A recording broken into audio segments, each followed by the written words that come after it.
মালিক আমায়, আমার এই কণ্ঠে তুমি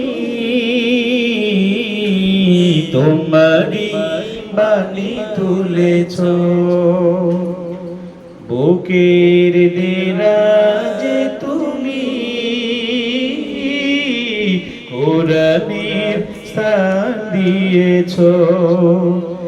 এত ভালোবাসো কেন মালিক আমায়, কি করে শুকর তার করি আদায়। এত ভালোবাসো কেন মালিক আমায়, এত ভালোবাসো কেন মালিক আমায়। পৃথিবীর দিকে দিকে অযোধরি দে, কণ্ঠ আমার নামে তোমার গীতে। বলেন তো জোরে, পৃথিবীর দিকে দিকে অযোধরি দে, কণ্ঠ আমার নামে তোমার গীতে।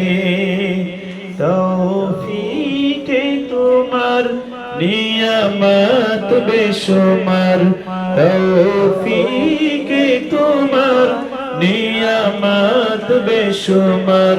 পেনুয়ে পড়ে মন সিজদায়, এত ভালোবাসো কেন মালিক আমায়, এত ভালো।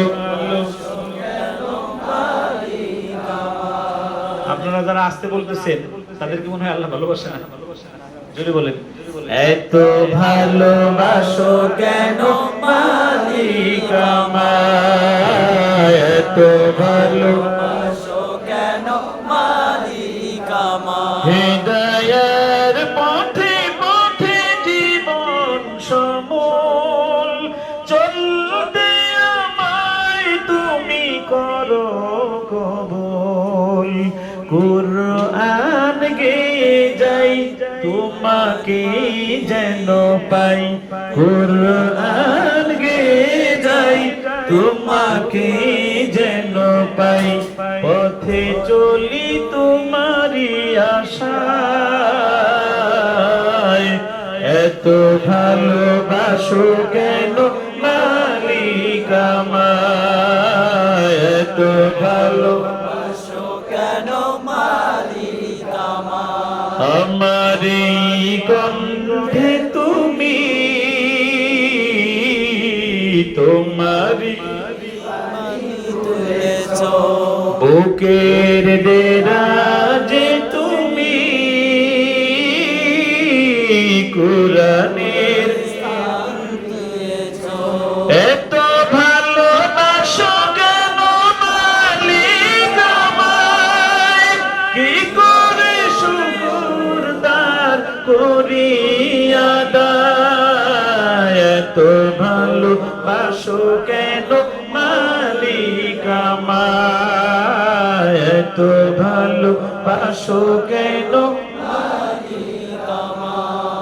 রায়হানের গানটা আমি গিয়ে দিলাম, ঠিক না বেঠিক? এত ভালোবাসো কেন?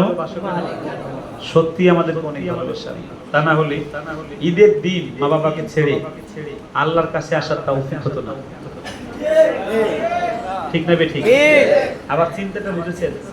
চিন্তাটা হলো জাতির শ্রেষ্ঠ কোচিদেরকে, নিষ্পাপ শিশুদেরকে কিভাবে কোরআনটাকে বিশুদ্ধ শিখাবেন, এই চিন্তায় আইছি, ঠিক না বেঠিক? আল্লাহ রাব্বুল ইজ্জাত আমাদেরকে যতটুকু কথা বললাম, আমি মরণ পর্যন্ত যেন এই বিষয়ের উপর আরো ভালো আমল করতে পারি, বলেন আমিন। আমার এখনো 5% বাকি আছে, মাঝে মাঝে রাগ হয়ে যায়, উঁচু আওয়াজে মাঝে মাঝে কথা বলি। আল্লাহ যেন রাসূলুল্লাহ যেভাবে কথা বলেছেন। আচ্ছা, আমাকে একজন এই রুমে একজন বল